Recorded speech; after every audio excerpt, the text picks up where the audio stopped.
Next up, we have Scott Brown, who's Vice President of Operations for Questar. And Scott is one of the unique presenters today who's going to give you a break from PowerPoint overload and just speak from his heart instead of reading bullet points off the screen. So let's give Scott a hand for not projecting any more PowerPoints there. Just trying to save a few electrons, I guess. Actually, you know, Carl's had an opportunity to introduce people and talk about people's college affiliations. I'm a graduate of the University of Utah, and I'm sad that we're not playing right now and another school is. So, at this very moment, maybe that's where the fall. I don't think that's where the fall off is with this group. You know, I'd like to start by sharing a story with you. A number of years ago, when I was asked to take over operations at Questar, I came home and told my family that. And I had a 7-year-old son, and he had a hard time getting his head around what it meant to be over operations. And in the evenings, he and I had a habit of going for a walk around our neighborhood. And as we'd walk around the neighborhood, I'd try to explain to him, I'd try to say, you know, in this street here, I have a main line, and it goes down the street, and we'd try to figure out where it was. And sometimes we'd find even yellow marks on the ground. We'd walk on top of my main line. And I'd point to each house, and I'd say, and we have a smaller line that goes to every single house. And on the side of the house, you can see the gas meter. And so for a 7-year-old, it got to be kind of fun. We'd walk every night, and he'd say, there's the gas meter. And then he and I'd have a contest to see who could see the meter first. And that went on for a while, and then he got bored with what I did, and there wasn't much to it. And 2 or 3 months later, he and I happened to be in a large office building in downtown Salt Lake. And he was looking out the window because what was going on was pretty boring. And he's looking out the window. He said, Dad, come here. And I walked over to the window, and we looked out, and he said, so you mean to tell me that down every one of those streets is one of those big gas lines, and that there's a line that goes to every building, and you guys have to deal with all that? And you have to worry about all that? And I went, yeah. I was kind of excited that he really got it, you know. And he said, wow, that's a lot to worry about. That's a lot to worry about. And in Salt Lake Valley, we have 7,745 miles of natural gas services and mains. Services and mains are lower pressure lines that operate between 30 and 45 pounds. Salt Lake Valley, we also have 209 miles of high pressure transmission lines. And they're not as high pressure as a Kern River line you'll hear about, but they operate between about 300 and 440 pounds. And I would also let you know that those lines, you heard some discussion today kind of up at the 40,000 foot level about the nature of those transmission lines and some of our mains. We don't have any lines in the Salt Lake Valley, nor in the entire Questar system, that are the old cast iron lines or that are bare steel lines. A number of years ago, we had replacement projects to remove those lines. And today I want to tell you a little bit about what we're doing to follow up on our legacy of the past to get rid of older, more dangerous lines. I'd like to tell you a little bit what we're doing about pipeline safety here in the Salt Lake Valley. I want you to understand, like my son did, that we are not like Chevron, and we are not like Kern River or any of the other pipelines that go through Salt Lake Valley. Those pipelines are straws.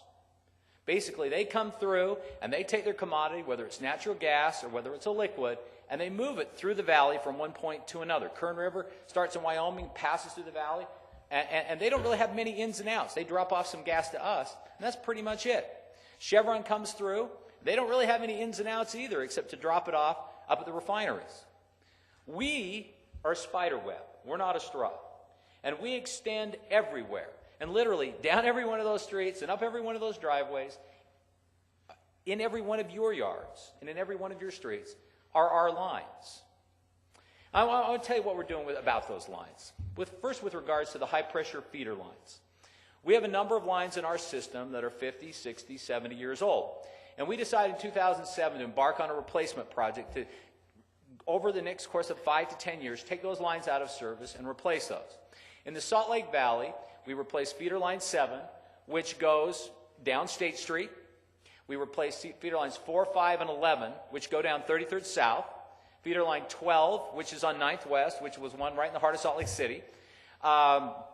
Feeder line 35, which is in the southwest part of the valley. And next year, we're going to do feeder line 36.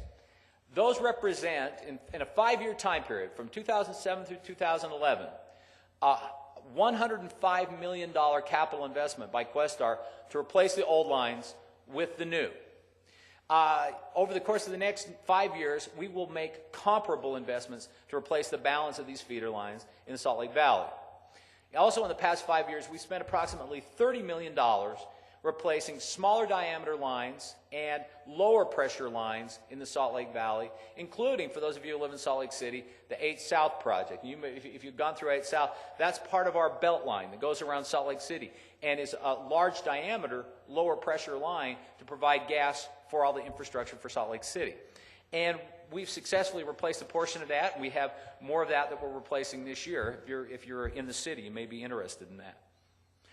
So from a pipeline safety standpoint, we've had a prolonged infrastructure replacement program, and we're going to be continuing with that to attempt to get the vintage aging infrastructure out of our system. And we began this a long time before San Bruno. That event was not the catalyst for what we're doing. We've tried to be responsible stewards over time, and that's why we don't have bare steel or cast iron today. Another element of pipeline safety that is kind of moving to a more small line focus, although the first one I'll tell you is really a high transmission focus, but most of the incidents involving Questar lines are on small diameter, lower pressure lines, and that's because they're the spider web, okay? But what we do is we have an intense damage prevention program that we try to make certain that we implement, and we have a lot of people involved with. The first, I think, most important thing that you probably want to hear on a damage prevention program is that we actually have a substantial portion of our high-pressure staff who go out, and every time anybody digs within 20 feet of one of our high-pressure lines, we have to be on site. We have to be there. We watch them and make certain that they don't come too near our line, that they don't damage our line, and they follow accepted construction practices and follow all DOT regs with regard to digging around our line. We are active in smart pigging our feeder lines.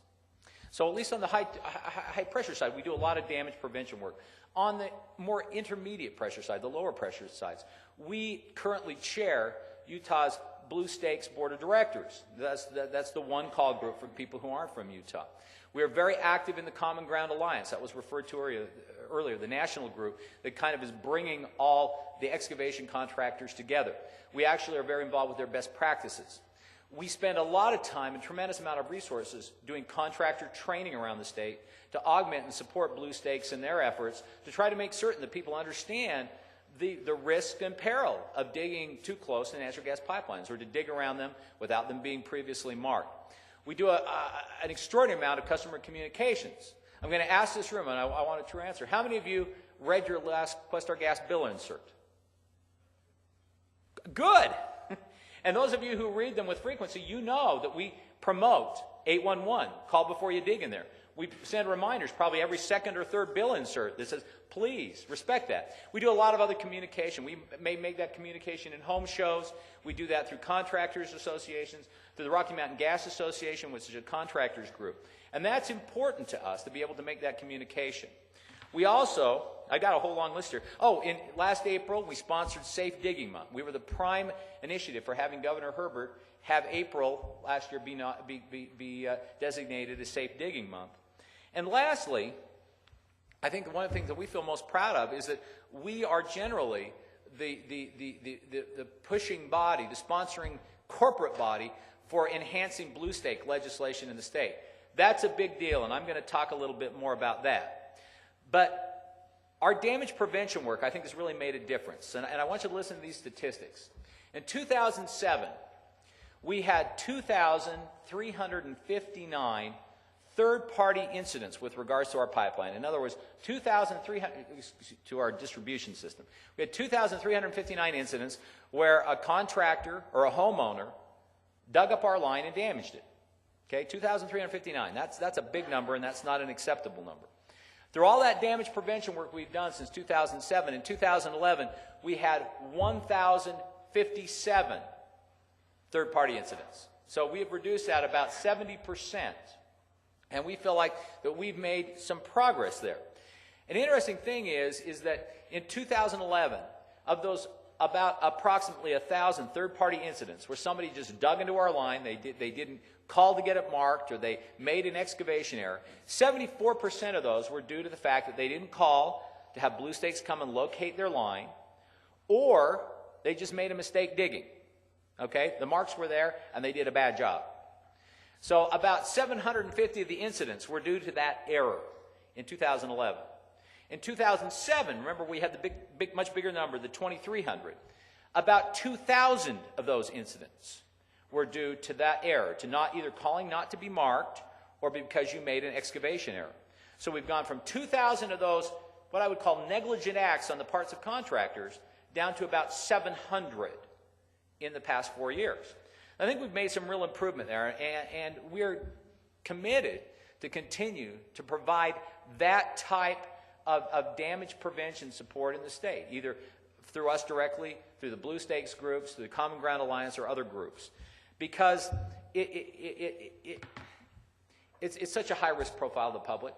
When somebody is unsafe, when somebody doesn't follow these simple rules, when somebody just doesn't call and ask for a permit, it puts the public at risk, it puts our employees at risk, it has a potential to shut down enormous groups of businesses and stop production runs, or to have to close doors until we can get in and fix what has been done wrong.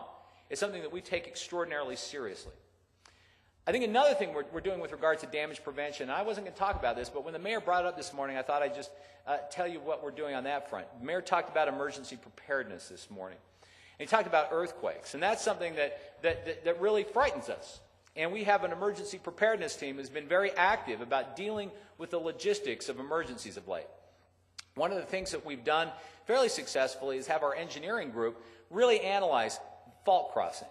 And we did an awful lot with providing loose fill and being very attuned to how our pipes are in the ground with regard to fault crossings.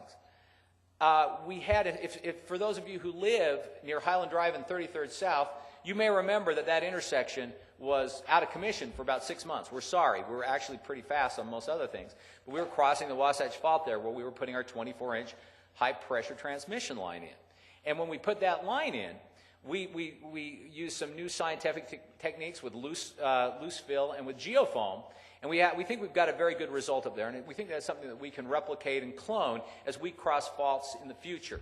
And as we replace other lines that are across faults, or as we remediate around those, we think we've got a good technique that will provide us some security there. I'd also tell you that we've had an increased focus over the past 3 years on emergency drills. And we're not talking tabletop drills. We're talking about drill-down logistical drills to make certain that we have the ability to respond when there really is an emergency. And there's a difference. I think a lot of times in our society, between government and big corporations, we spend a lot of time with emergency drills that say this is where the president of the company should stand, and this is where the mayor should stand, and this is where the governor should stand, and here's a list of phone numbers. What we're focusing on is making certain that we can communicate with our people, that we can dispatch them to the places where we have broken and blowing gas lines and where there's fire, and where we can get out there and make certain we have sufficient reserves in our warehouses to be able to go out and to stop those emergencies as they're going on. And that's what we're focusing on, is emergency logistics. I guess I'd like to just share with you what I'd like to see happen with regard to pipeline safety in the future in our state. We've heard a lot about what's going on nationally, things we can do in Utah. I personally, we at Questar, would like to see more teeth in our blue stakes laws and broader enforcement of the laws. And I'll tell you what's distressing to me. When I tell you that we cut that way down, those third-party damages, I would tell you, though, it's frustrating for me to look and see that we have a whole lot, no, let me rephrase it. We have a whole lot of very good contractors. We have a few bad contractors who are recidivists, who go out and they say, I'm going to put in a water line, or I'm going to put in some telecommunications cable, and I don't care if I cut 4 or 5 gas lines in the course of my business, because it's economically better for me to cut through those lines and get my line in that day and worry to see if I get fined or not later. Okay? That's unacceptable. This guy's just making an economic choice to cut gas lines. All right? We need to find bigger teeth, and our state statute needs to be enhanced to be able to get that. All right? I believe that strongly, and I hope that shocked you, because we have people out there that do that. Okay? Second thing I think we need to do is I think we need to establish broader level of cooperation between municipalities and between utilities in the state. And I'm not just talking, we're here in Salt Lake City, and this is a Salt Lake City sponsored event. My comments aren't just directed at Salt Lake City, they're directed to all municipalities. And I guess from the municipality side, I'd like to ask a couple things.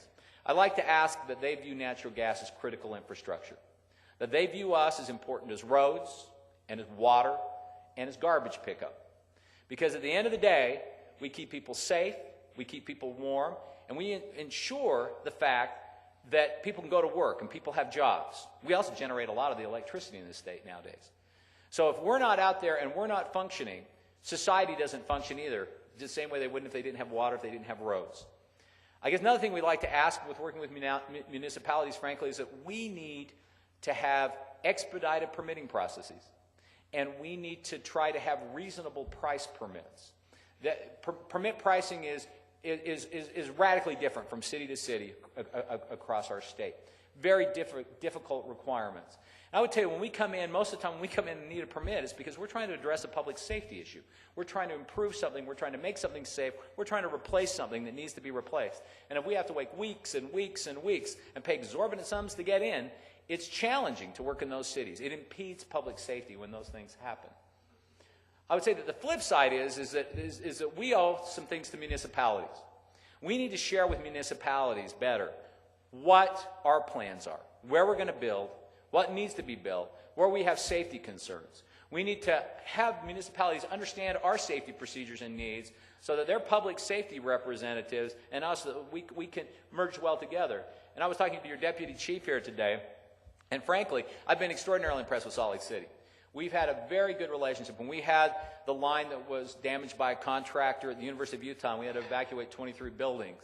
And there was so much gas coming up through that 6-inch line in the ground that the asphalt raised off the street about 18 inches. I'll tell you, that was frightening to stand on that. And we had phenomenal cooperation with the city fire department, the police department. Also, we had an incident up on 13th East not long ago where we had to do a large evacuation, and in Glendale. Your city public safety people are on top of that, and I appreciate that.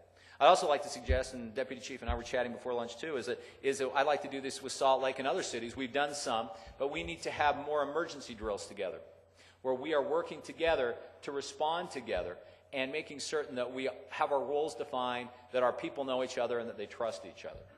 I'd just like to conclude by saying that Questar is committed to following all safety laws and safety regulations, and to working with the safety regulators in the nation and the state to provide pipeline safety. It doesn't do the public any good, it doesn't do Questar any good if we slack in this issue at all. We're committed to that. We're committed to occupational safety also.